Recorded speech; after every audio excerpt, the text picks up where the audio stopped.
if you have a building, if you have a structure a plot of land, in order for you to build a new one, the best way is for you to tear down the old one and start building up everything from scratch. Especially if you want to build a stronger, you can't build a skyscraper on the foundation of a shack, so you have to tear everything down. And there's a phenomenon that happens, and I've seen it happen in my life. I've seen it happen in a lot of other entrepreneurs' lives, where once they set a goal and start moving on a different path, the forces of the universe conspire to put them through a reconstruction crisis. They'll start having fights with their significant other. They'll get it. They may come and get evicted, come home and get evicted. But things are going to happen that are going to spin off the people and the situations that are not necessary for you to achieve your dream. But if you don't recognize what's going on, you will think that this is disaster. Right, like many people might think it's bad decision. Oh, this was a bad decision, and that's why these bad things are happening. But you have to look a little bit beyond that and say, okay, something has to be reconstructed in order for me to rebuild.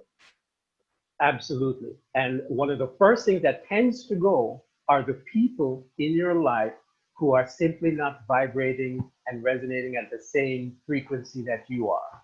And that might be your mother, might be your father, might be your boyfriend, might be your girlfriend, might be your wife or husband, it might be your best friend who's simply a dream stealer or just a negative force in your life. And you have to be willing to walk away.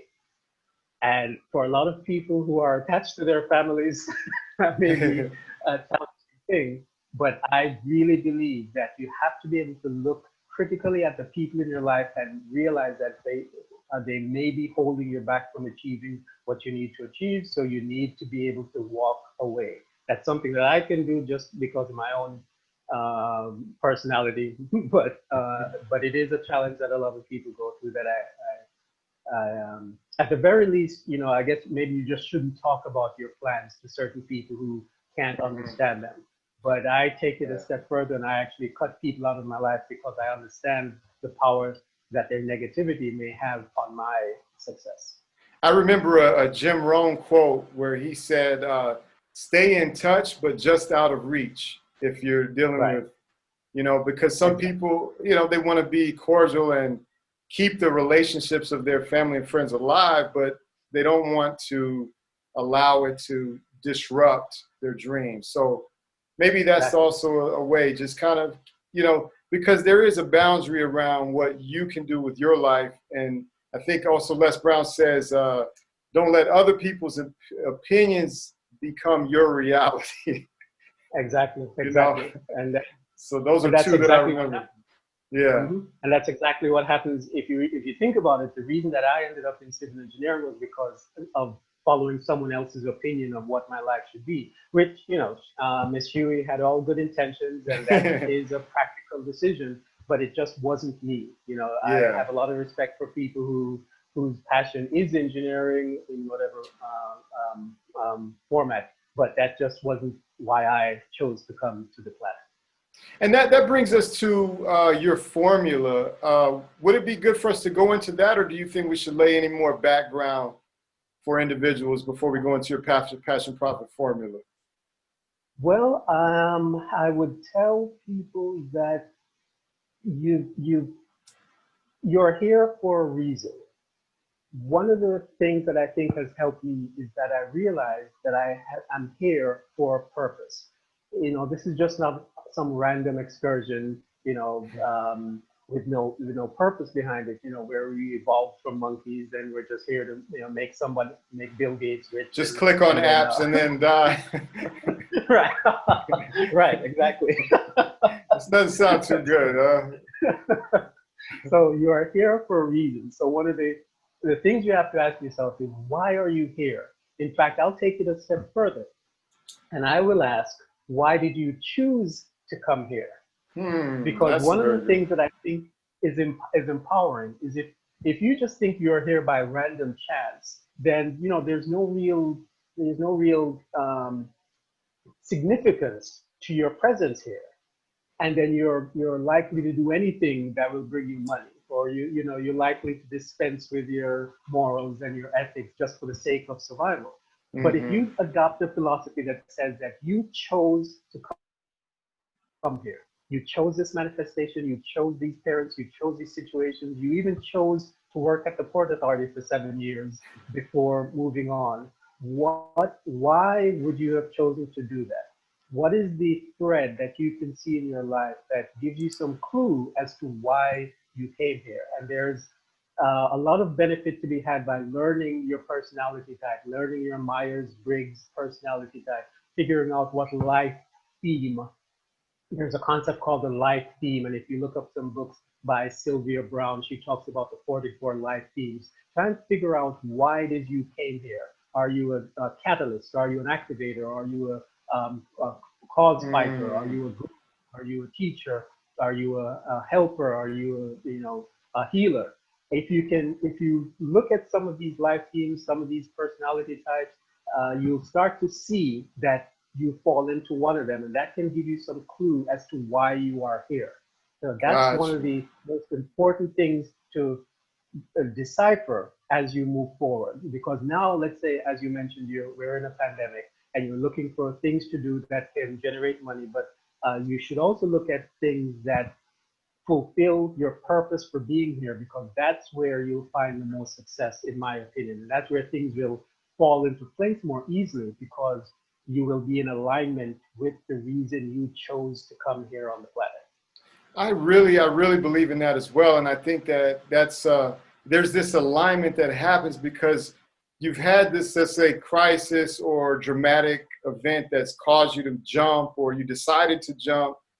And I think it's looking at yourself as more than just like you said, just an operant conditioning ape, or evolved from an ape. You're a spirit, a soul, a mind, a personality with various experiences and emotions. And like when you tap into that, and I think you nailed it. It's like personality, your purpose, all these things kind of you begin to create a new identity about Absolutely, who yes. you are, Yes. and you're taking this, it's radical responsibility. It's like, I'm responsible because it starts with that energy, that spirit, that mind that I have that's created me. I think that's powerful for people. So if people can start, so you would recommend, let's say somebody has done this decision and they've said, okay, I'm going to start my own online business.